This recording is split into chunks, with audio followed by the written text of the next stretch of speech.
فانا مهم عندي اعرف انت مين، جاي منين، لينك بروفايل لينكد ان عشان لو حبيت اطلع على البروفايل بتاعك. لما الناس بتكون الاديوكيشن ليفل بتاعها الجامعه بس بننزله تحت. في كل الرحله دي والمرحله دي حاجات صعبه جدا. السلام عليكم ورحمة الله وبركاته. حلقة جديدة من جي دي سكيلز بودكاست. الشغلانة عايزة ايه؟ معاكم أحمد حافظ مدكور، والنهاردة هنتكلم عن البروفيشنال بروفايل. الحلقة دي هتبقى مهمة لو انت لسه بتدرس، او ان انت لسه فريش جراد وخريج جديد، او ان انت بقالك فترة بتشتغل. ازاي تقدر تبني بروفيشنال بروفايل بتاعك؟ كل الشركات لما انت بتيجي تقدم هم ما يعرفكش، بس بيشوفوا البروفايل بتاعك وهو اللي بيدل عنك وعن خبراتك. النهارده هيشرفنا باذن الله آية منير، تالنت اكوزيشن بارتنر. ازيك يا آية؟ ايه الاخبار؟ الحمد لله كله تمام. ممكن نتعرف وصلنا هنا ازاي؟ طيب انا ابتديت في مجال الاتش ار من 2017، بس اصلا اوريدي انا شفتد ماي كارير. انا اتخرجت في 2013 كليه الاداب قسم اثار مصريه. كنت حابه الكارير وده ماي باشن اصلا، يعني ان انا بحب افهم حاجات عن الحضاره والتاريخ والاثار وكل الكلام ده. then اتجهت المجال ال HR. ابتديت بال HR certificate في ال AUC، وبعدين اشتغلت بعد ما خلصت السيرتيفيكت اشتغلت فيها. اشتغلت شوية في الدلتا، لقيت ان الكارير هناك limited قوي، فانتقلت للقاهرة في وقت بالظبط كوفيد. اخدت بقى experience كبيرة في الشركات سواء المانيفاكتشرنج الاوتوموتيف، كمان عديت على الريتيل والكونستراكشنز. كمان جانب شغلي كان ليا شغل بارت تايم او فريلانس. ده اداني حظ اوفر ان انا اشتغل ريموت في شركات ديجيتال ماركتنج واي اي سولوشنز. ده خلى عندي اكسبوجر مختلف في الاكسبيرينس، ان اعرف ازاي ايه هي الترندز اللي موجوده في الليبر ماركت، واقدر ان انا اواكبها في الوقت ده. طيب، لو هنبدأ بقى من ناحية البروفايل. مهم. انا دلوقتي لسه فريش او لسه بدرس، مهم. وعايز ابني البروفايل بتاعي. يعني ايه الاول كلمة بروفايل؟ ابني البروفايل بتاعي يعني ابني اقول انا مين، انا بقدم نفسي ازاي للشركات. ده المهم. لو انا لسه ببتدي خالص، انا فريش جراد، فانا عندي فرص وقت. انا بقول للناس دايما ابتدوا من وقت الجامعه او من قبل وقت الجامعه بتاعتكم، قبل ما تتخرجوا بكتير.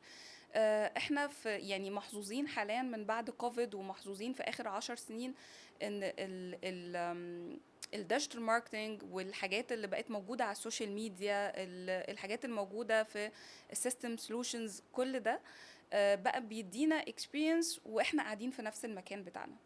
اقدر اخد اكسبيرينس عن شغل في بره مصر، في اوروبا او في الخليج. اقدر اخد الاكسبيرينس دي وانا قاعده في نفس المكان بتاعي. يعني انا بتفرج على يوتيوب مثلا، ولا ان انا بقدم على شغل؟ ممكن ابتدي اخد كورسز اونلاين، ودي بقت في حاجات كتير فري كمان، مش لازم ان احنا تقعد بايت في الاول. وبعد كده ابتدي ان انا اقدم، ابتدي ان انا ابرز السكيلز بتاعتي من خلال البروفايل، سواء هو بروفايل لينكد ان او سي في. تمام. طيب تعالي نبدأ بالسي في بتاعي. ماشي. اول سؤال، هل السي في بيفرق لو انا بحضره عربي وانجليش؟ هو دلوقتي السي في مهم جدا ان هو يكون انجلش. تمام. عربي يعني as per request، يعني لو حد طلب مني عربي عشان الاورجنايزيشن نفسها او الستيك هولدر في الاورجنايزيشن نفسها عايز سي في عربي، اوكي لازم اكون جاهز. انا تمام. احب اكون جاهز جدا بكل البروفايلز بتاعتي، سواء هي لينكدين او سي في او اي بلاتفورم تانية بابلاي بيها او ببرز بيها البروفايل بتاعي. طيب، لو هنقسم السي في بتاعي لمجموعة سيكشنز، مهم. ايه ترتيب السيكشنز واهميتها كمان؟ اوكي، اول سيكشن خالص بيكون الكونتاكت انفورميشن، بيانات الاتصال. مهم اعرف انت مين، الاريا بتاعتك في السكن فين. بلاش نحددها قوي، يعني كان زمان يقولوا خلينا نحط مثلا عنوانك او انت من اي منطقه او كده. دلوقتي بلاش نحددها قوي، لان هي بقت بتقلل فرص. دي بوينت مهمه جدا في السي في. فانا مهم عندي اعرف انت مين، جاي منين، لينك بروفايل لينكد ان عشان لو حبيت اطلع على البروفايل بتاعك. لو انت حد بتشتغل في مكان او في مجال ليه المفروض يكون له بورتفوليو، بحط بورتفوليو لينك او جيت هاب او وات ايفر. او بيهانس لو انت ليك سابقه اعمال معينه او بروجكتس معينه. فمهم جدا ده يكون موجود في اول سيكشن، اللي تمام. هو انت مين ومنين. then بيكون السامري او الاوبجكتيف بتاعك، انت بتدور على ايه التارجتس بتاعتك. then بيكون في مجموعه كده من الكي ووردز او الاريا اوف اكسبرتيز او الكلمات المفتاحيه عن المجال اللي انت مهتم بيه. وده مهم ناخد بالنا منه. لو انت فريش جراد اكتب بيزكس، لو انت عندك اكسبيرينس بتكتب حاجات سبيشاليزد، لو انت اكسبرت فبتكتب حاجات تكنيكال اكتر. فكل ليفل بيكون ليه الكي ووردز الخاصه بيه. then بقى بننتقل على طبعا البروفيشنال education، مهم جدا. لو انا ليا سيرتيفيكت معينه ده ببرزها في قبل الاول. الكليه مثلا، يعني قبل لو انا الباك جراوند بتاعتي مم. الاديوكيشن بتاعتي، ولا؟ بحط الاديوكيشن قبل لا طبعا الاديوكيشن بيكون من الموست ريسنت، من الاحدث للاقدم. تمام. ذا سيم زي الاكسبيرينس من الاحدث للاقدم. اوكي. زين بقى بنتقل على فتره الخبرات بتاعتي من الاحدث للاقدم، زين الكورسز والتريننج والسيرتيفيكتس. وفي الاخر خالص بيكون بقى في جزء البارت بتاع السكيلز، بيكون بيتقسم ل تكنيكال سكيلز، في سوفت وير سكيلز، او الكمبيوتر سكيلز، بس دي بقت قديمه شويه وبس بنضطر نستخدمها لبعض الناس لان هي اوريدي دي اللي موجوده عندهم. وبعد كده الانتربيرسونال سكيلز. طيب لو انا مثلا هاجي من اول السمري، بصراحه هل في حد بيبقى انترست ان هو بيقرا السمري؟ لان انا حاسس ناس كتير جدا بتبقى واخدها كوبي بيست. صح مظبوط، ما عشان كده احنا بنكستمايز الاوبجكتيف او السمري عليك انت.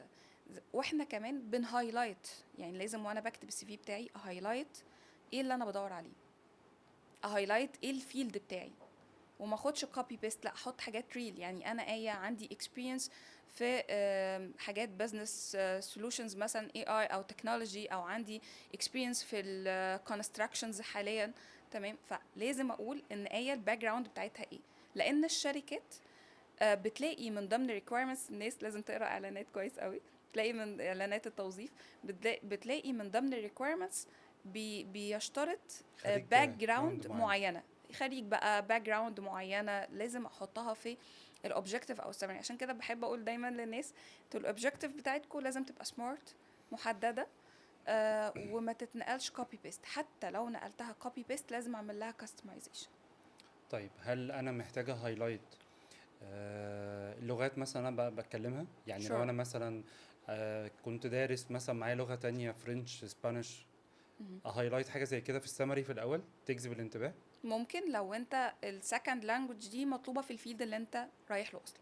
يعني مثلا انا بقدم على كول سنتر، مهم. ابقى مهتم ان انا مثلا هايلايت طبعا حاجه زي كده. طبعا اكيد لازم، يعني طالما هي ريليتد بالفيلد او الاورجنايزيشن اللي انت رايحها.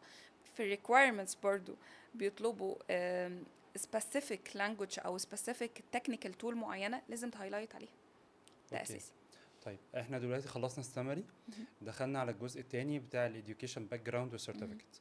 هل لو انا اي سيرتيفيكت خدتها مثلا، حضرت كورس ساعه ساعتين، مهم. دي تبقى حاجه ادد فاليو للبروفايل بتاعي اضيفها، ولا بكتفي بس وانا مثلا مخلص كليه معينه، واخد ماستر، واخد ام بي اي، واخد حاجه سبيشالايز في المجال بتاعي؟ مهم. ايهما اللي بيبقى ليه ويت اعلى ان انا اهتم ان انا اضيفه؟ طيب الحته دي بتفرق من كارير ليفل لكارير ليفل تاني. لو انا فريش جراد بقول حط كل السيرتيفيكت اللي انت اوريدي خلصتها، كل الشهادات اللي انت حصلت عليها اونلاين اوفلاين. طبعا ده لو حد مجتهد قوي يعني هنحاول نقلل طبعا. فحط الشهادات اللي انت اتعلمتها عشان دي بترفلكت على سكيلز. تمام. لكن لو حد اكسبرت او حد ميد كارير ليفل، لا حط شهادات ريليتد للاكسبيرينس بتاعتك واحذف بقى القديم. يعني انا من الناس اللي اتخرجت معايا 40 شهاده في تخصصات بقى مختلفه، وقعدت احضر كورسز واحضر مؤتمرات كتيره اللي كانت بتيجي بقى قدامي في وقتها.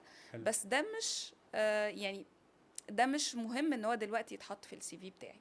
ممكن احطه على لينكدين، ممكن احط الصور كمان بتاعت الكورسز والشهادات اللي انا خدتها على لينكدين. بس في السي في لا، انا بركز على الحاجات الموست ريليتد للميجر اللي انا رايح له. ولو انا فريش جراد خلاص حددت الكارير بتاعي وخلاص واخد شهادات فيه اوريدي سواء اونلاين او اوفلاين، برضه هعمل نفس الحاجه. هل الثانويه العامه بتفرق؟ يعني انا كنت بشوف في بروفايلز او سي فيز كانوا بيبقوا كاتبين الثانويه العامه هو واخدها ليه. هل حاجه زي كده بتفرق؟ كانت بتفرق في وقت ما، بس حاليا لا خلاص. ما بتفرقش. مهم. انا كنت تخميني ان هي بتفرق لو انا الباك جراوند في بتاعتي. لانجوج سكول اه مثلا بالظبط اه. لا، حاليا لا خلاص. مم. ما عادتش بتفرق قوي، لان انا اهم حاجه عندي الميجر دلوقتي اللي انت اتخرجت فيه في الجامعه. حلو. اوكي، فده مهم جدا. ده اوقات لما الناس بتكون الاديوكيشن ليفل بتاعها الجامعه بس بننزله تحت، ليه؟ عشان ساعات ما بيكونش ليه علاقه بالكارير بتاعها. انا شفتد ماي كارير، فانا مش بركز قوي على ان انا اتخرجت في ايه، انا بركز قوي على البروفيشنال experience بتاعك. السيرتيفيكت. يس، سيرتيفيكت اللي انا باخدها. يعني دلوقتي بركز على الميجر بتاعي مثلا في الام بي اي، بركز على بروفيشنال سيرتيفيكت مثلا خدتها في الاتش ار سبيسيفايد او سبيشالايزد في حاجه محدده. تمام. بركز على الاجزاء دي. خلاص انا شفتد ماي كارير، وانا اخترت ان انا شفت ماي كارير. بحط الشهادات عشان ما اعملش جاب في السي في بتاعي، ولكن ايه اللي بركز عليه في الاول، ايه اللي يخطف العين في الاول وبهايلايت عليه، هي الحاجات الريليتد للمجال بتاعي. الحاجه المتعلقه بالظبط. باللي انا مقدم عليها. بالظبط. طيب بخصوص السيرتيفيكتس، الناس اللي بتاخد كورسز انجلش، هل لما بيضيفوا السيرتيفيكتس دي في السي في بتبقى مهمه؟ لا. صح، انا مقتنع بكده. الانجليش ليفل انا ممكن اعمل، انا كريكروتر او حد بيفكر بعقليه توظيف، انا هتصل بيك اعمل لك كول انترفيو مثلا، هعمل لك تيست انجلش اونلاين، واقفل عليك اي تابس تانية زي مثلا الجامعات الكبيره ما بتعمل. احنا بنعمل تيست اونلاين، ولما بتدخل تاخد كورس في مكان معين مثلا يقفل عليك اي تابس تانية انت بتفتحها، ويفتح لك بس التاب دي وتفتح الكاميرا طب ده مثلا. ما بيديش مؤشر ان لو الشخص ده عايزه كان اقيس المهارات. سوري. ده ما بيديش مؤشر ان انا كنت شخص مهتم ان انا اخد كورسات ومحقق، واخد مش عارف من المعهد البريطاني او الجامعه الامريكيه كورسز؟ ده ما بيديش اي مؤشر للريكروتر لا خالص. خالص؟ لا خالص. هي اللغة ممكن تكتسبها أصلا من غير أي أماكن كبيرة. مم. في كتير channels موجودة أونلاين على اليوتيوب وعلى platforms تانية كتير بيعلمونا languages مختلفة، English, German، كل اللغات اللي ممكن تتخيلها موجودة أونلاين. فما عادش زي زمان، التفكير ده راح شوية. ما بقاش ترند قوي يعني. طيب طيب لو بنتكلم في اللغات التانية، يعني انا واخد فرنش واخد اسبانيش، ينطبق عليه نفس الكلام؟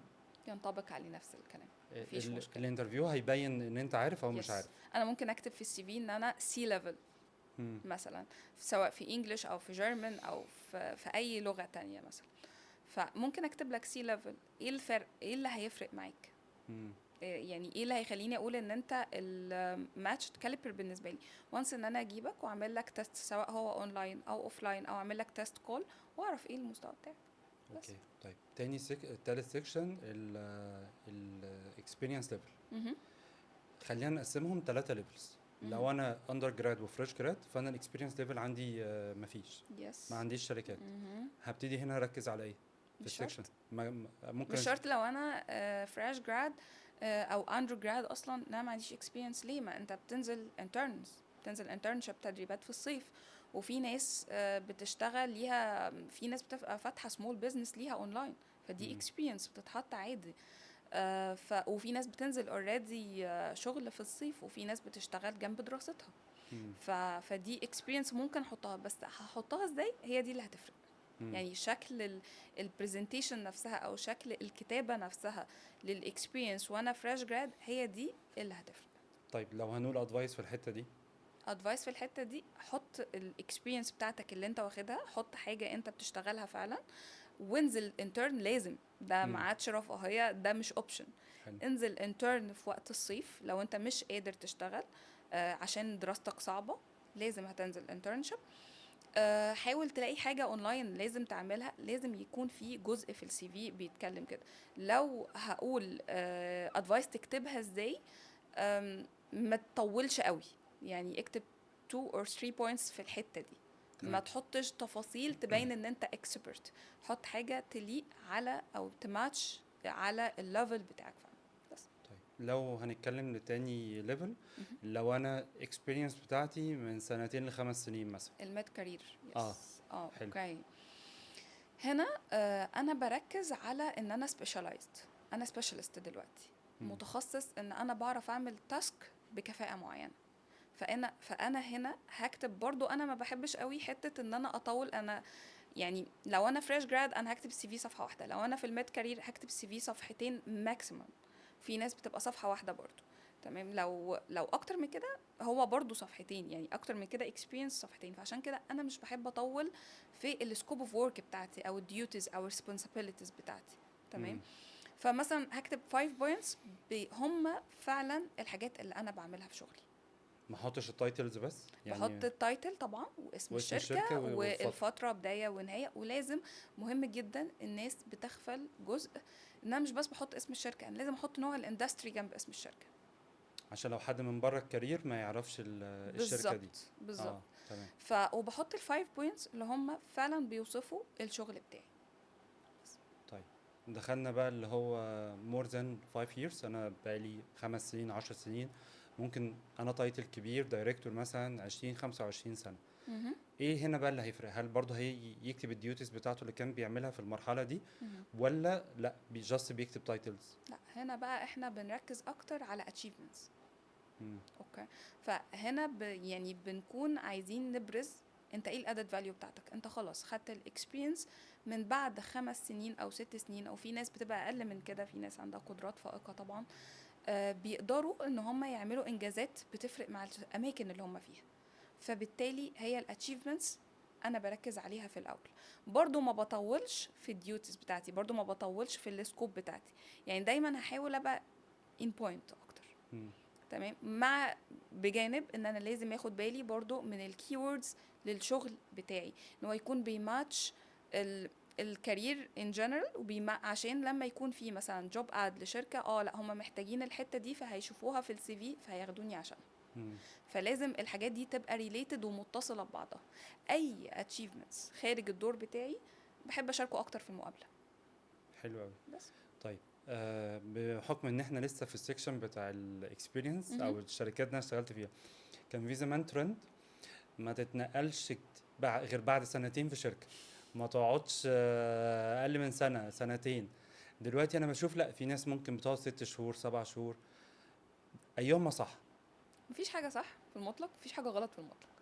طيب هقول لك من برسبكتيف، لو انا بعمل انترفيو، اوكي. لو الشخص ده جاي لي مهم.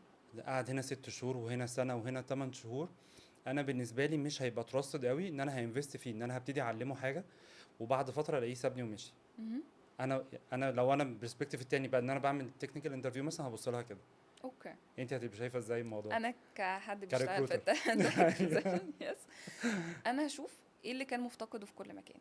دي حاجة تانية مهمة قوي، الشخص ده بيمشي added value ولا لا. يعني هو وقت اللي قعد فيه في الشركة دي هو فعلا كان added value ليهم في الوقت القصير ده ولا لا. هعرفها already ازاي من في السي في؟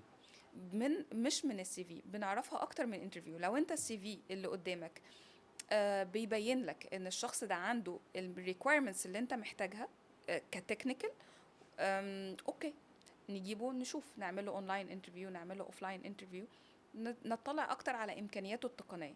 دي هتعكس لنا هو هيبقى ادد فاليو ولا لا. وبعدين اثناء بقى الانترفيو اسسمنتس بتاعتنا كلها، سواء هي تكنيكال او اتش ار، نعرف ايه هي اسبابه ونعرف ايه الاتشيفمنتس بتاعته ثرو الكارير في كل شركه، ايه الادد فاليو بتاعته. تمام. فوقتها انا هقرر هقدر اوفر انفايرمنت للشخص ده ان هو يكون معايا مرحله اكبر او وقت اكبر او لا. لان اللويالتي مش بيتقاس انا قعدت كتير قد ايه، مم. انا مهم عندي ان انا افيدك اكتر. طيب لو هنرجع تاني لاول سؤال، لو انا ببني بروفايل وبسوق البروفايل ده بيسوق ليا وانا بقدم، هل الشركه لما هتشوف ان انا مثلا بنتكلم في الميد ليفل 4 5 سنين، 4 5 سنين عدى فيهم على 4 5 شركات، ولا عدى فيهم على شركه ولا شركتين، ايهما اللي هيعمل لي ماركتنج كويس عند الريكروتر؟ اوكي. طيب خلينا نقول ان ده بيبقى واقف شويه على اختيار الشخص نفسه. يعني مم. وانا بختار الاول الكاليبر اللي قدامي. في الاول احنا بنبقى مذبذبين اول ما بنتخرج، تلاقيه دخل هنا قعد 6 شهور، دخل هنا قعد 8 شهور، دخل هنا قعد سنة. لو الفترة دي زادت عن سنتين، هنا تبتدي بقى علامات استفهام كتير. مم. يعني مش منطقي برضو ان انا ما بقاش انا عارف انا عاوز ايه لو انا بجهز نفسي من ايام الجامعه. الجامعة اصلا. مم. فهبتدي ادخل في مرحلة استكشافية لمدة 2 3 بكتير قوي. مم. خلاص انا وصلت لسنتين 3، لا انا I have to بقى ان انا اكون محدد.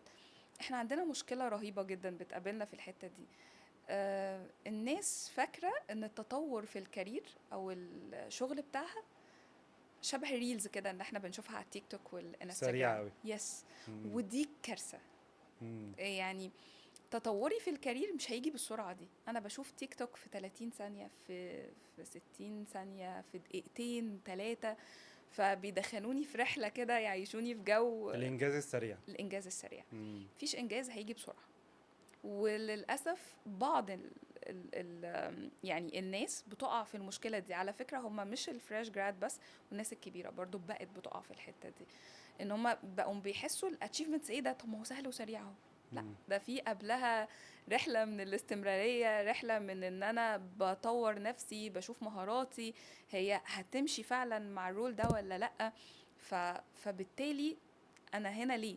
مم. فهنا بقى لو انا الكاليبر اللي قدامي قعد 2 أو 3 هو مش محدد، لا، ففي هنا بوينت لازم نقف عندها حتى لو هو تكنيكال انا عاوزه. فلا، مم. انا هنا هقف بقى. حلو. بس لكن في الميد ليفل لو الراجل ده عدى ال5 سنين، اوكي، ببتدي اقيم برضه هو اتحرك كتير ولا؟ بالظبط، ببتدي مم. اقيم هو اتحرك كتير ليه، وايه الاندستريز والباك جراوند اللي هو جاي منها. طيب ده هينقلني مم. لسؤال، مم. بحكم ان احنا لسه في السكشن بتاع الاكسبيرينس والشغل. مم. الشيفت كارير، مم. كنت شغال خريج باك جراوند اثار، مم. واشتغلت سنه سنتين في المجال، وجيت خدت كورسز ورحت عامل شيفت كارير. وانا بقدم يس، السي في شفت الدراماتيك تشينج زي ما بيتقال. حلو ده. كريكروتر هقراه ازاي؟ اوكي، طيب كريكروتر انا هقراه عادي زي اي حد. هو you are shifted my career، انا سوري الكاليبر ده shifted للكارير بتاعه، تمام، بس خد certificate قوية which is ده بيأهله ان هو يقوم بالشغلانة وخلاص already هو عنده الاكسبيرينس، تمام. ففي الوقت ده اوكي لو الشركة نفسها، لان انا كمسؤول توظيف اوقات بيبقى مطلوب مني حد خريج جامعة معينة، مم. مش هينفع يكون خريج اي جامعة تانية. زي في تخصصات في هندسه معينه لازم يكون باك جراوند بتاعته بالظبط كذا. بالظبط، مع ان في ناس نجحت جدا وهي مش دارسة الحاجة، تمام. تمام، ودي قصص نجاح كتير بنسمعها من زمن الزمن عادي جدا. ولكن اوقات البزنس نيدز او هنقول زي قطاع الستيك البترول، هولدرز قطاع من البترول الاخر. والريل استيت مثلا. الستيك هولدرز مش بلاش نحصرها، يعني انا ما بحبش ماشي. احصر الامور.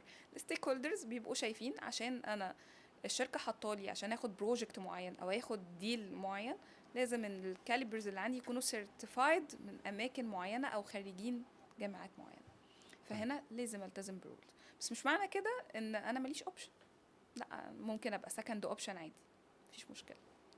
طيب ده هيبقى في نفس النقطة بتاعت الكارير شيفت. مهم. طيب لو انا بقى بدأت في مجال، سبته، رحت مجال تاني، رحت ما عجبنيش، رجعت للمجال الاولاني، الشركات او انا هنا معايا كمية اسئلة في الباك جراوند. It's okay فانا fine. المرة دي اللي بسأل الريكروتر بقى، ماشي. فبص. الريكروتر على طول بيسأل، فاحنا المرة دي بقى مجهزين شوية اسئلة. خد حقك من الريكروتر. الريكروتر هنا هيشوف الموضوع ازاي؟ سي مثلا انا بدأت اي تي، مم. رحت بعد كده في مجال مختلف خالص، واحدة مثلا كانت مهم. اي تي، راحت ويدنج بلانر، عملت واو. شيفت كارير، راحت لحاجة تانية خالص، لأي سبب رجعت تاني لمجال الاي تي. كريكروتر هيشوف الموضوع ده ازاي؟ اوكي، احنا بنقابل الحاجات دي كل يوم مم. تقريبا.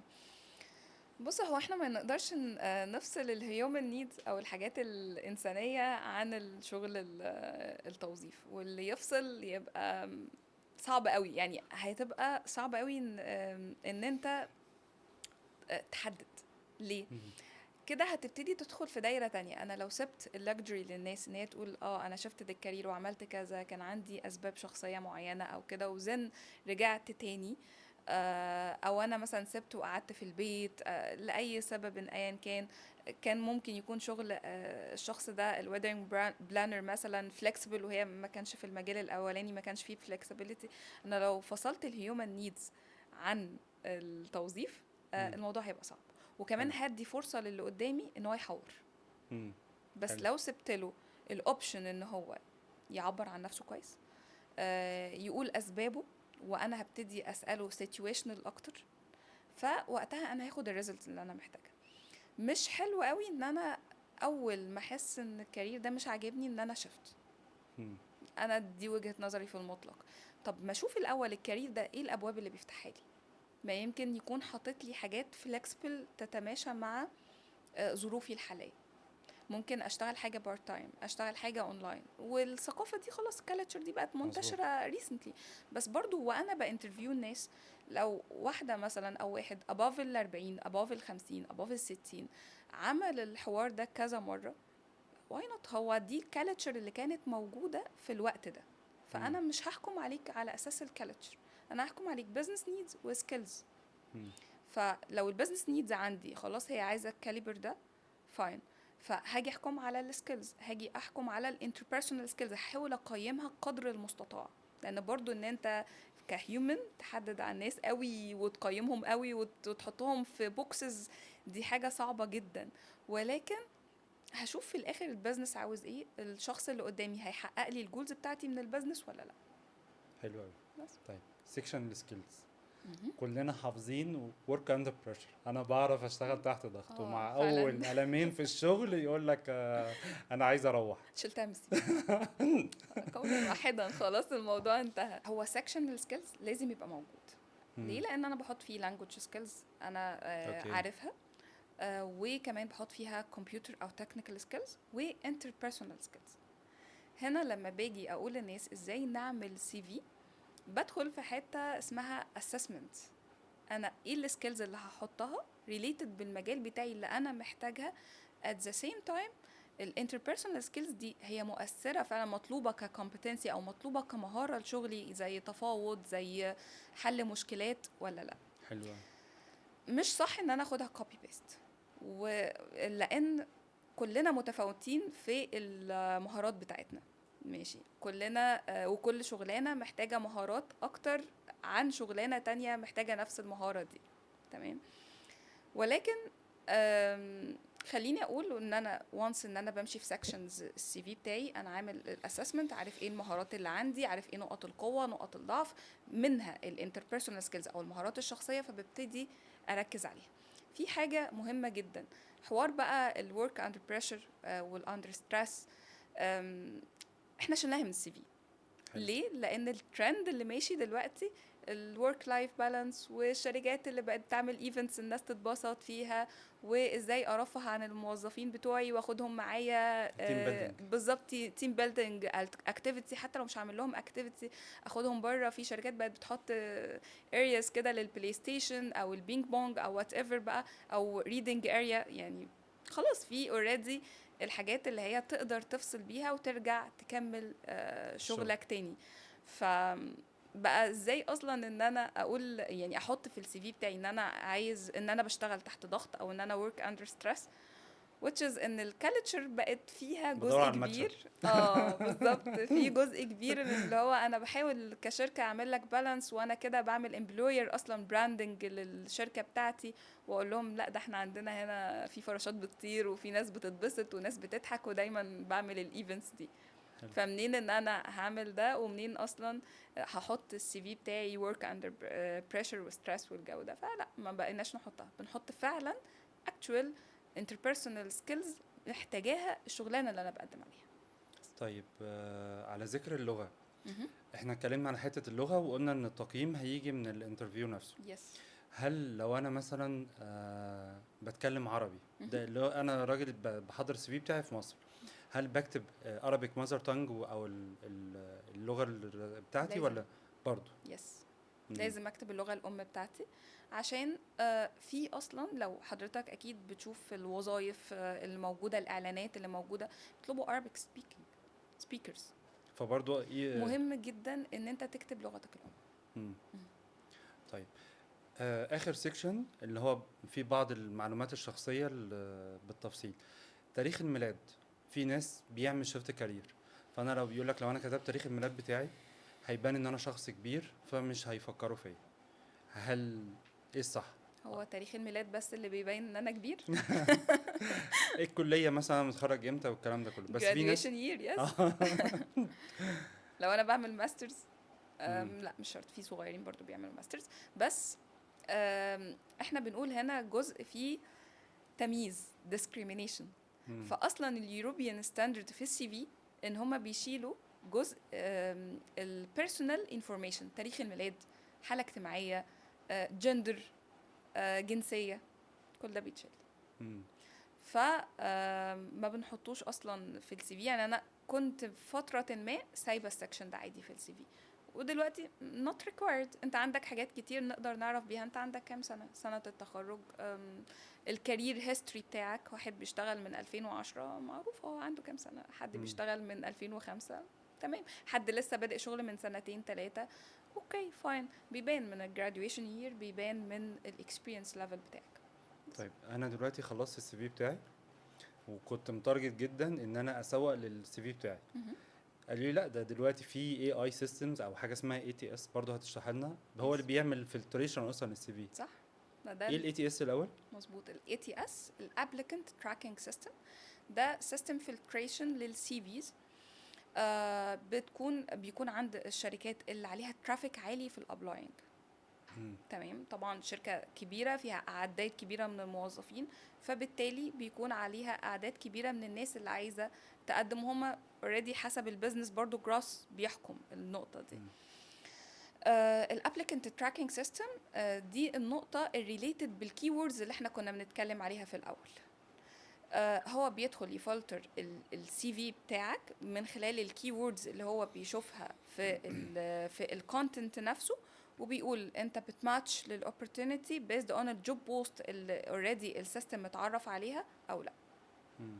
بس طيب هل في حاجه دلوقتي بقت كترند ان انا محتاج غير الكي ووردز اراعيها وانا بكتب السي في بتاعي؟ طبعا اكيد الفورمات بتاعتي مهمه جدا، ان انا استخدم كلين فورمات، ما استخدمش فيها ايكونز، ما استخدمش هايبر لينكس، ما احطش في السي في بتاعي كيو ار كود. ده كله مهم جدا ان السي في بتاعي يعدي بسلام من الفلتريشن سيستم. مم. ما استخدمش الوان كتير مع بعض. الصوره الشخصيه بتفرق؟ اوكي، حلو قوي السؤال ده. مم. بتفرق لو انا حد بيشتغل فرونت اوفيس، اي شغلانه فيها فرونت اوفيس او تعامل مع الكلاينتس نفسهم او كاستمرز، مهم جدا. طيب لو هنتكلم سؤال بصراحه، في بعض الشركات ممكن تميز سواء بنت محجبه او غير محجبه، راجل ملتحي او غير ملتحي، فممكن ده من الاول كده يعمل لي ما يخلينيش دخلت في الشورت ليست، فيقول لك بلاش احط الصوره. اوكي لو انا بشتغل اصلا حاجه زي ما قلت شغلانه فرونت اوفيس زي سيلز مثلا، ماركتنج، وات ايفر، بتعامل فيها مع كاستمر، فهو اصلا اللي بيدخل الشغلانه دي بيبقى ليه معايير شخصيه معينه، فبالتالي بيكون قريب قوي من البيزنس نيدز. مم. تمام. حلو قوي. طب ما انا ممكن اعدي ما احطش عادي صوره في السي في، اوكي فاين، ما تحطش، بس الشركه في في الانترفيو. سيستمز معينه، في ابلكيشنز معينه بتقول لك اتاتش صوره. اتاتش صوره عادي جدا، بحط صوره فورمال بشكل طبيعي جدا. هدخل في مرحله discrimination او لا، دي مش بتاعتي. يعني انا مش هحط نفسي في احكام الاخرين. انا بسعى، بعمل اللي عليا، بقدم السي في، والله هو ده شكلي، هي دي الواي بتاعتي، طريقتي. طيب انا كنت في حاجه سمعتها لك قبل كده، اوكي حته الاي اي اللي بيظبط الصور، انت شايفه الموضوع ازاي؟ اوكي، ما هو برضو انا في الاخر ممكن ادخل اونلاين انترفيو، ممكن اعمل انترفيو مع اي اي فيديو. ما حدش كتير بيمر بالاكسبيرينس دي. اوقات بيقول صور لنفسك فيديو كده، وساعات بيكون في بوت بيسالك، فساعتها هتعمل ايه؟ هتحط له افاتار. هتعملها. اوكي، انا مع الاي اي جدا ان هو يظبط لي الصور بتاعتي، انا بستخدمه كل يوم. بس يعني ما تبعدش عن الواقع، يعني خليه يظبط الشكل العام. اوكي فاين، لو اللبس مش لابس بدله مثلا او بالظبط، مش فورمال. لو اللبس فيه حاجه او كده فاين، ولكن مش هيزيف الحقيقه، لان احنا كده كده هنعرف. طيب سريعا كده لو هنتكلم على لينكد ان بروفايل، ايه اللي محتاج اراعيه وانا بظبط لينكد ان بروفايل بتاعي؟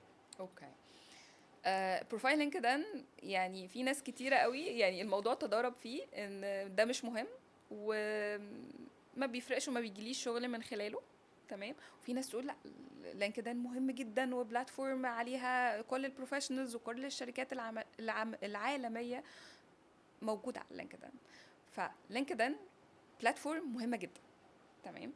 بحيث ان انا بماركت لنفسي as a profile، وفي نفس الوقت بقدر الاقي من عليه opportunities ابلاي عليها عادي لو انا مش عايز اعمل لي personal branding على لينكدين.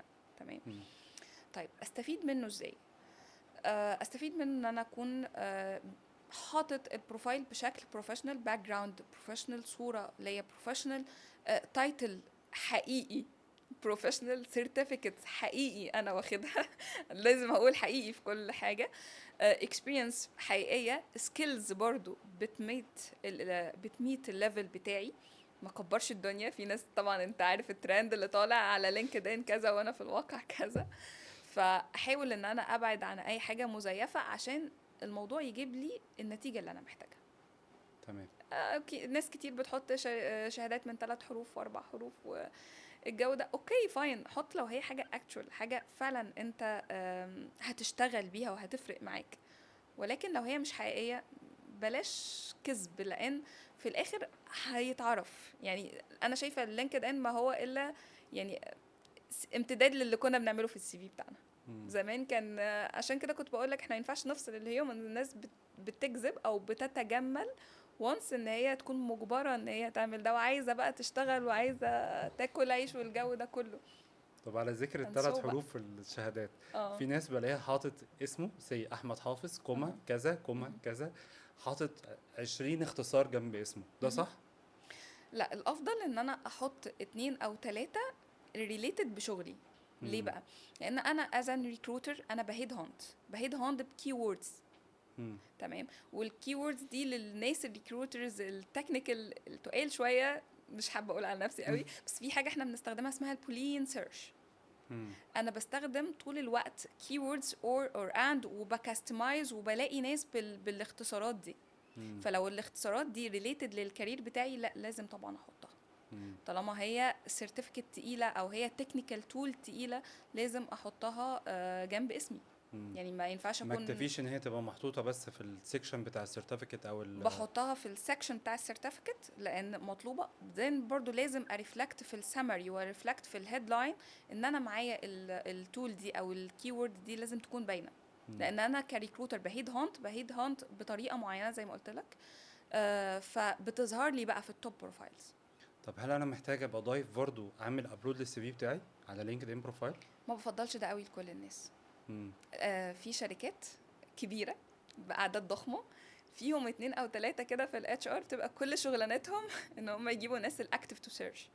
ما بفضلش قوي. واوقات يعني ايه اكتيف تو سيرش معلش؟ او اوبن تو ورك. اه اوكي.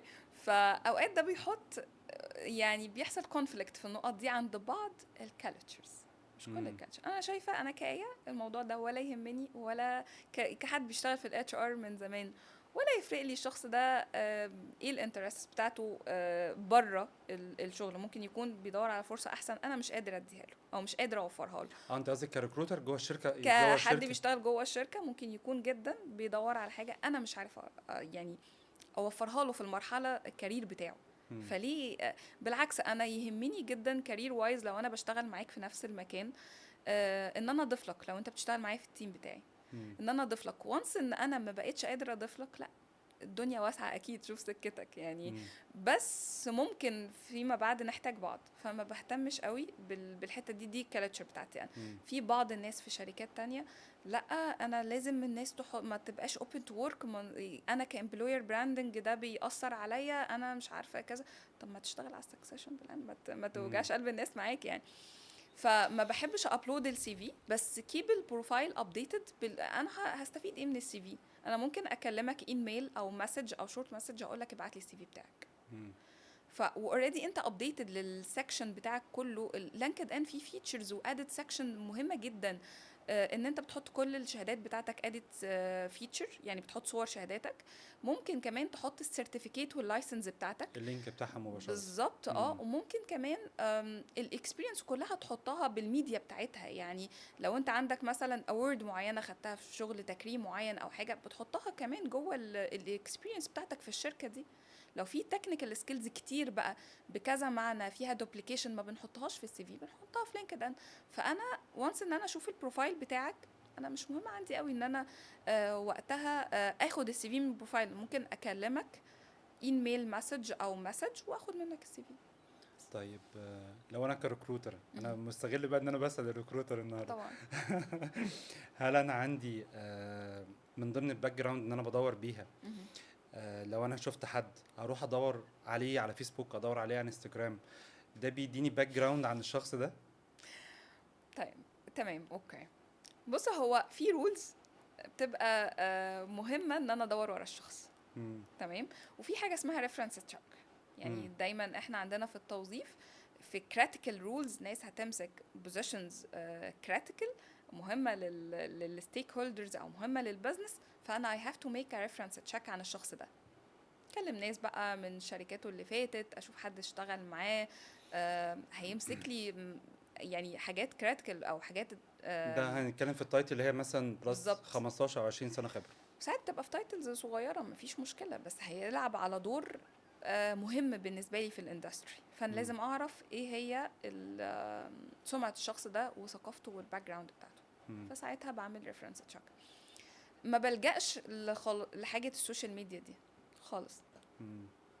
ببتدي ألجأ لها لو انا في الانترفيو شكيت في الشخص نفسه ان هو عنده حاجات، مش عايزه اقول لفظ صعب قوي، بس حاجات ما تنفعش جوه البيزنس، وبيبتدي يسوق لآراء معينة ممكن تضر البيزنس بتاعي، فبالتالي هبتدي ادور بقى او اشوف الشخص ده ايه.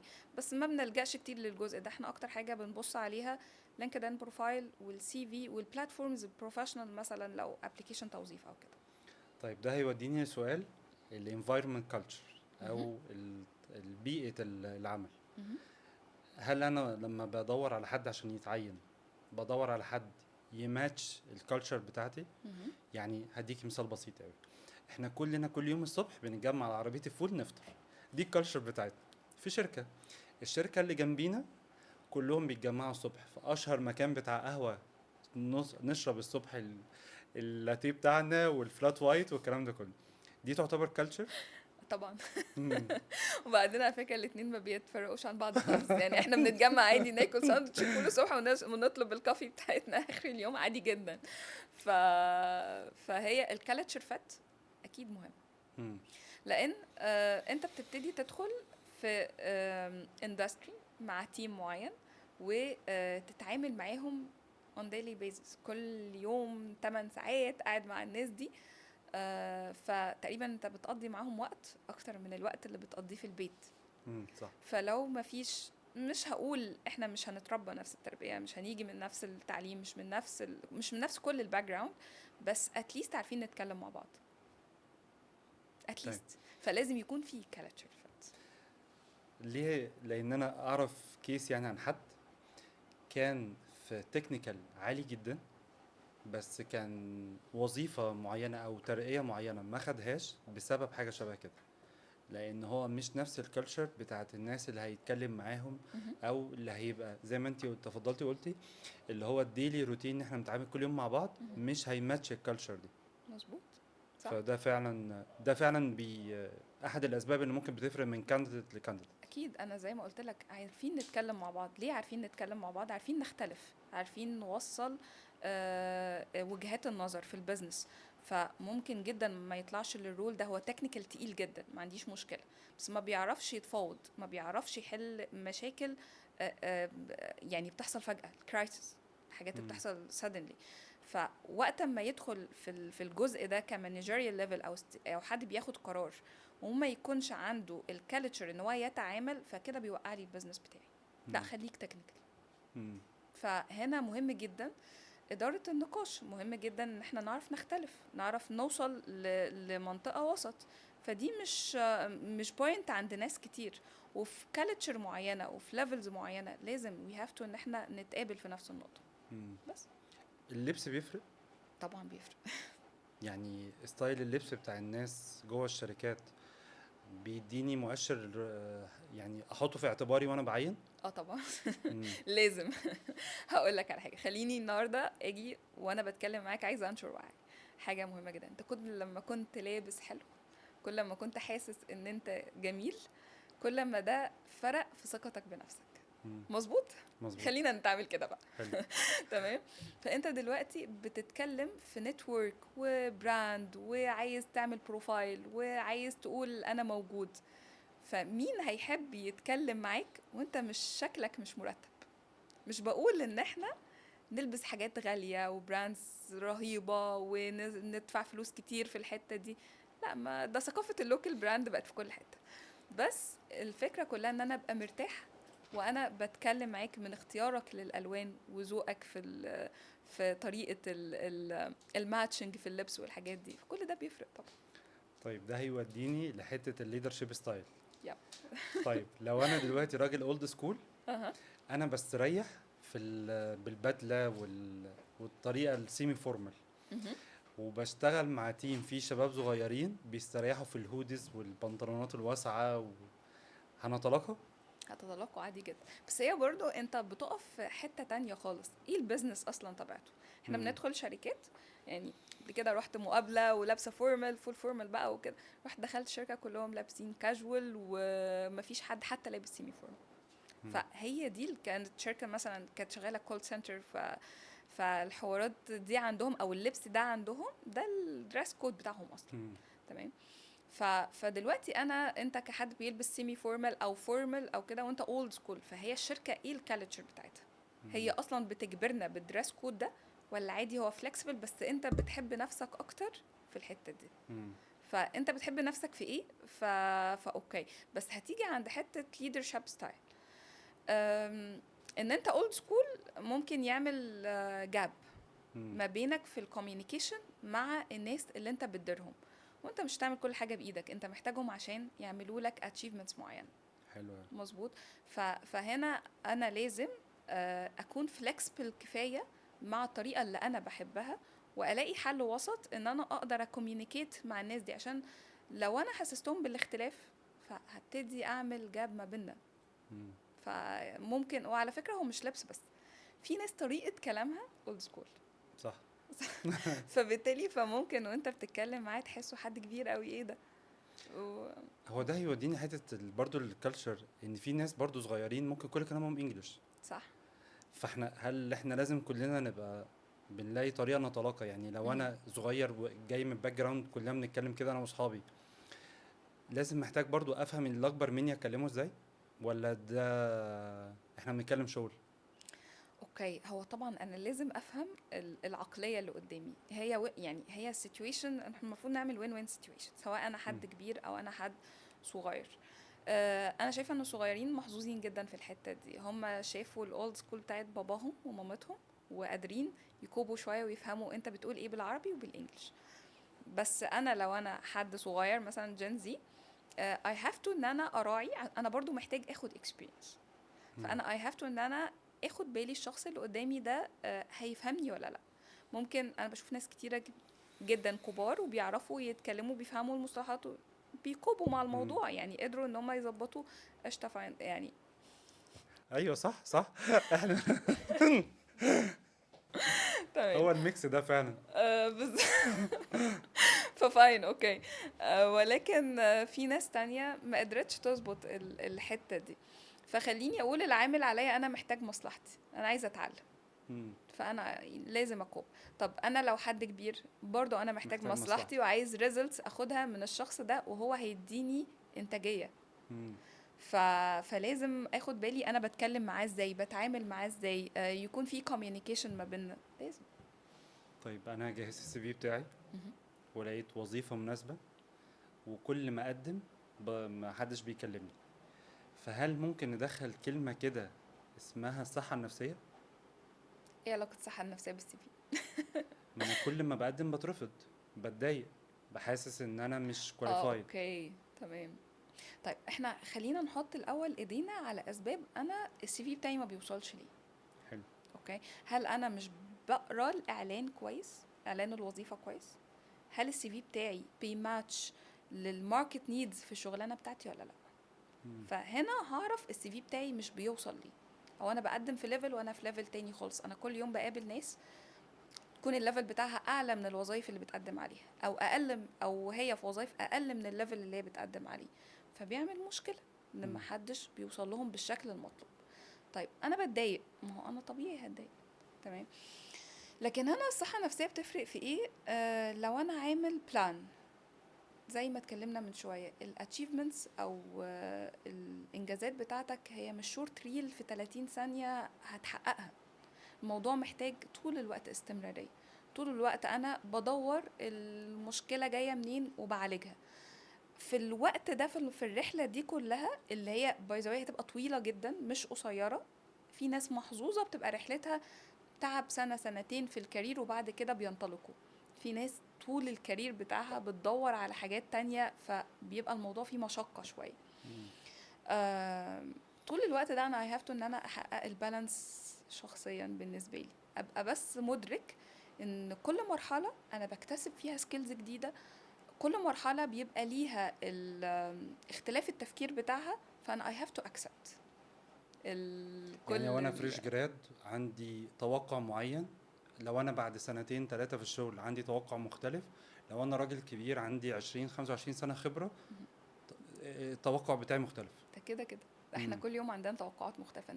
انت دلوقتي اصلا في عصر اللي هو كل الافكار قاعدة قدامك، كل الحاجات في الموبايل بتاعك، كل الترندز اللي طالعة في الماركت قدامك في الموبايل، سواء في الشغل او في البيرسونال لايف. فده كله مهم جدا، ادارة التوقعات بتاعتي بالليفل اللي انا فيه، انا لازم استوعب انا فين دلوقتي بس. طيب على احد الجروبس اللي الواحد فيها خاصة بالتوظيف او مهم. يعني الكوميونتي بتاعت يعني بتاعت مجالي، حد كان كاتب يا جماعة الحقوني أنا بقالي مش عارف كام سنة واخد كل الكورسات واخد كل حاجة مفيش حد بيكلمني، وحد كان قمة في الاكتئاب. مم. ازاي أمنع نفسي أو أحافظ على نفسي ما أوصلش للمرحلة دي؟ اوكي. طيب انا دلوقتي لما بشتغل في كارير معين، عارف ان في تطورات بتحصل، عارف ان في certificates انا اوريدي باخدها وبشتغل عليها، عارف ان انا عشان اخد دور وظيفي اعلى مش متوفر لي في مكاني اللي انا فيه، بجنب اروح مكان تاني. تمام. في كل الرحلة دي والمرحلة دي حاجات صعبة جدا، كون ان انا انزل من البيت او اخد كورس اونلاين واقعد مفوكس، اقعد فوكسد اون الكورس والكونتنت واتعلم سكيلز جديدة واتعلم نوليدج جديدة، كل دي حاجة متعبة جدا ومرهقة، فبالتالي انا ببقى مستعجل النتائج. مم.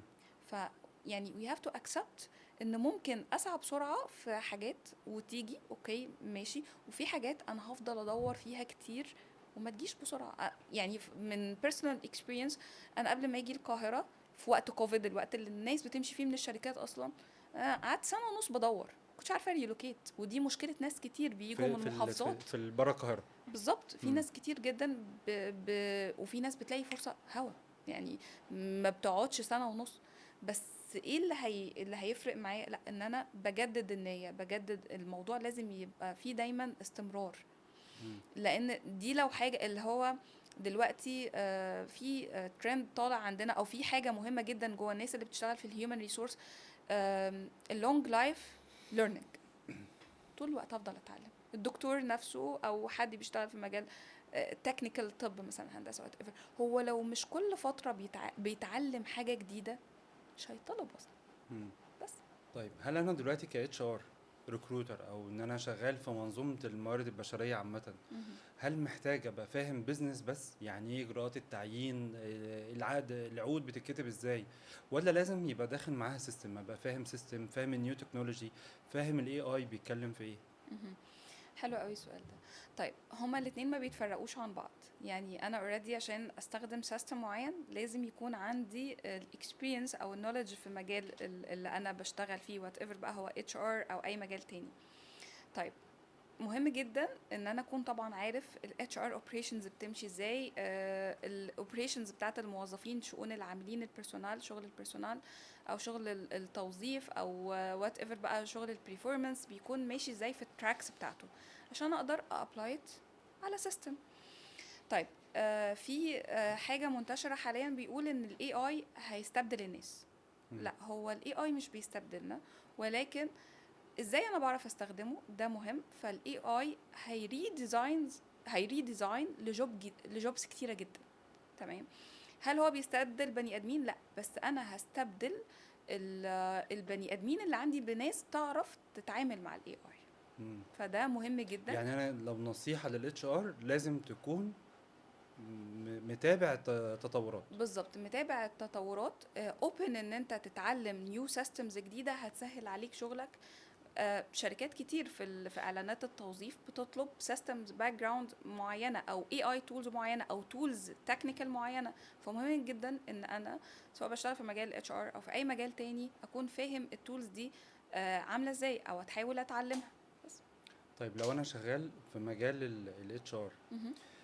هل لازم اي اعلان وظائف او الجوب ديسكريبشن ابقى فاهمه وانا بكتبه؟ يعني انا طلب مني وظيفه معينه ان احنا محتاجين نعينها، مهم. هل وانا بكتب الجوب ديسكريبشن انا اللي بكتبه بنفسي ولا برجع للمدير او المسؤول اللي طالب الوظيفه هو اللي يكتبها؟ تمام، خلينا نقول ان الجوب ديسكريبشنز اصلا المفروض تكون settled في اي كومباني. يعني المفروض ان الاورجنايزيشن وهي بيتعمل لها يعني نقول بيتعمل لها هيكله في اي مكان. فانا اوريدي عندي ايه الجوبس اللي موجوده، ايه الديسكريبشن بتاع كل وظيفه موجوده عندي في الاورجنايزيشن. فانا اصلا عندي ان دي حاجه من ضمن الداتا اللي موجوده عن كل الوظائف اللي عندي في الشركه. تمام. بس اوقات كتير جدا وانا بشتغل بيحصل ان في تغيرات، بيحصل في ابديتس، فيا اما بنرجع نعمل ابديت على الاصل، يا اما بيجيلي لما بيجيلي طلب توظيف اللي هو ريكوزيشن من هايرنج مانجر، بيحط لي حاجات سبيسيفيك اكتر هو محتاجها كبزنس او محتاجها كشغل تكنيكال للوظيفه دي. فمش بقعد كل مره اكتب الديسكريبشن من اول وجديد، لا انا اوريدي المفروض ان هي حاجه سيتلد موجوده اصلا. مم. فانا اوريدي عارفها وعارف الوظائف هنا طبيعتها ايه بالظبط وبعين على اساسها. طيب ليه انا بسأل السؤال ده؟ لان مهم. مش كل الشركات الصراحه عندها ده صح، جاهز، مظبوط. وبيبقى فيه بعض المسميات مختلفة. ده يعني حقيقي. سي مثلا وظيفة الماركتينج دي معروفة من زمان، بس طلع بعض الوظائف مهم. زي الديجيتال ماركتينج وهكذا. مهم. انا كاتش ار عشان اقدر اعلن عن الوظيفة دي، ايه اللي محتاج اتعلمه او افهمه عشان انزل حاجة برضو تجيب لي بروفايلز ماتش الوظيفة اللي انا محتاجها؟ اوكي، دايما في شغل التوظيف انا بحاول اركز على جودة الناس او جودة السي فيز اللي بتوصل للتكنيكال. اوكي، ف even if لو انا عندي job description settled في المكان واوريدي هي دي الستاندردز اللي عندنا، باخده بقراه كويس جدا جدا، بعمل عليه شويه ريسيرش، بحاول افهم الجوب ديسكريبشن ده عامل ازاي وهيقوم باي وظيفه بالظبط، وايه الديوتيز اللي مطلوبه، وايه حتى لو في كي بي ايز او في بيرفورمانس ايه اللي مطلوب منه، ايه الريزلتس وات ايفر. تمام، برجع بيها للتكنيكال مانجر. لو انا في حاجه مش فاهماها ببتدي ان انا اتكلم معاه، اقول له طيب انت اشرح لي اكتر عن الوظيفه، فهمني انت الرول ده محتاجه يعمل لك ايه بالظبط، عشان ابتدي ان انا وانا بهاير الكاليبرز او يعني باخد السي فيز او الشورت ليستد سي في بتاعي يكون ماتشد مع الاوبورتيونيتي. فلو حتى ده مش موجود فانا ببتدي اعمل حاجه زي تشيك ليست، اقول له انا عملت شويه ريسيرش طبعا based on الاندستري based on الرول اللي موجود. هي ممكن ماركتنج، بس في ناس بتشتغل ديجيتال وفي ناس لا ما بتشتغلش ديجيتال يعني. مم. ف فبيزد اون الرول اللي مطلوب مني ببتدي احط تشيك ليست اعرضها على التكنيكال مانجر، فهو يبتدي يقول لي اوكي. واوقات هو نفسه بيكون مجهز التشيك ليست دي، مم. فنبتدي نشوف طيب هو مش بس كده، ده في الموضوع ده بيرفلكت على حاجات كتير. اوقات جدا ان التشيك ليست اللي هو حاططها او الحاجات الجديده اللي هو طالبها مني في الرول مش ضمن الستاندرد بتعمل لي جاب في السالاريز. مم. تمام، حلو ان قوي. انت طبعا كل ما بتعين او كل ما بتحاول تهاير كاليبر عنده سكيلز اكتر، عنده نوليدج اكتر، كل ما فرقت معاك في السالري. فهنا نبتدي بقى في مرحله نيجوشيشنز في السكيلز اللي ريكوايرد بس. طيب انا جالي كانديديتس، هل دلوقتي في عصر ان الدنيا كلها اونلاين لازم الانترفيوز كلها تبقى اون سايت؟ يعني انا لازم الكانديديتس يجوا لي المكتب، لازم يبقوا جايين فورمال، ولا احنا بقينا في وقت لا ممكن ناكسبت ان احنا الدنيا تمشي اونلاين؟ اوكي، طيب خلينا نقول ان مفيش حاجه صح في المطلق ومفيش حاجه غلط في المطلق. تمام، بس in my culture الشخصيه والاكسبيرينس اللي مريت عليها في كذا شركه، انا افضل دايما ان يا اما يكون في كول انترفيو طويله مع الكاليبر افهم منها ايه هي الباك جراوند بتاعته وايه هي الاكسبكتيشنز بتاعته عن المكان الجديد اللي رايح له، او يكون في انترفيو فيديو انترفيو. ده بيوفر عليا انا كمسؤول توظيف جوه شركه، وبيوفر على الكاليبر اللي قدامي وقت، مجهود المواصلات، التكلفه بتاعت المواصلات للشخص ده، ووقت الشركه كمان. يعني هو هيجي عندي دلوقتي ووك ان، سواء هو هيملي ابلكيشن دوكيمنت او هيملى ابلكيشن، مفيش مشكله لو هي اونلاين. هيقعد يستنى في الريسبشن وقت، بعدين هيجي يدخل عندي وقت. فال1 to 1 ان اكتوال بتاخد وقت اطول من الطبيعي. فانا مم. اوقات ممكن ما اقعدش معاه التلت ساعه اللي انا محددها سكادول. بس دايما لو هي اونلاين انا هيبقى قدامي تايمر، هيبقى قدامي اسئله محدده عايزه اسالها له، عايز اخرج منها بريزلتس محدده عشان اقول الشخص ده يجي عندي اون جراوند انترفيو ولا لا. فالافضل ان هي تكون في الاول فون انترفيو ديتيلد، دان تكون مثلا اونلاين انترفيو ديتيلد، بعدين بنروح للفاينل ستيج. لو هي اوفلاين طبعا يا ريت اكيد هتكون افضل. طيب ايه رايك لو الناس اللي بتعمل اونلاين انترفيوز، كصاحب الشركه او التكنيكال مانجر ما بيفتحش الكاميرا، بيطلب بس من الكانديديت اللي قدامه ان هو يفتح الكاميرا، هل دي حاجه بروفيشنال ولا لا؟ اوكي، بص، لا هي مش بروفيشنال. يعني انا اوقات لما لازم اعمل انترفيو مع حد لازم ابقى قاعد قدامه 1 تو 1 كانها اكتوال انترفيو. مم. ده بتسهل عليا الكوميونيكيشن اكتر، وبتخلي الشخص اللي قدامي نقرا بعض. تمام. مم. فخلينا فاتحين الكاميرا.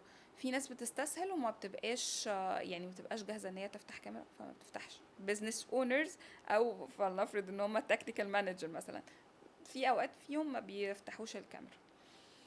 فا فاين، فساعتها الكاليبر بيكون هو بس بيقدم نفسه كده. وانا اوقات ببص لها من البوزيتيف سايد، انت ما بتبقاش متأثر بالرياكشنز اللي الشخص اللي بيعملها صح قدامك، صح فعلا. فبتسمع كويس وبتجاوب. مم. فدي حلوة برضو في بعض الأوقات، بس لا لو communication لا خليها مفتوحة طبعا. واعتقد ان الاحسن برضه في الكوميونيكيشن ان انا لو بعت للكانديديت ببعت له زي بريف كده، ان انت لازم تبقى مثلا عامل حسابك ان هيبقى في كاميرا انترنت sure كويس، مفيش نويز حواليك.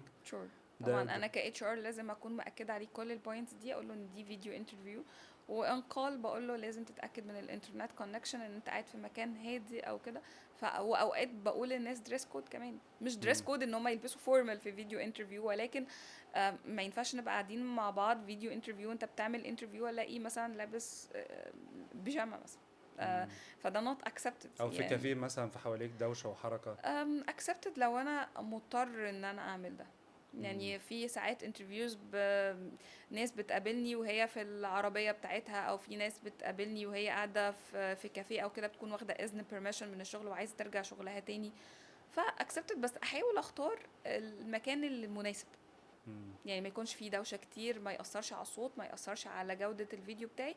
ففاين خلاص اعمل انترفيو، لان انا اصلا بعمل الحاجة دي عشان توفر وقت ومجهود. مم. فليه اكلفك وقت ومجهود كتير يعني.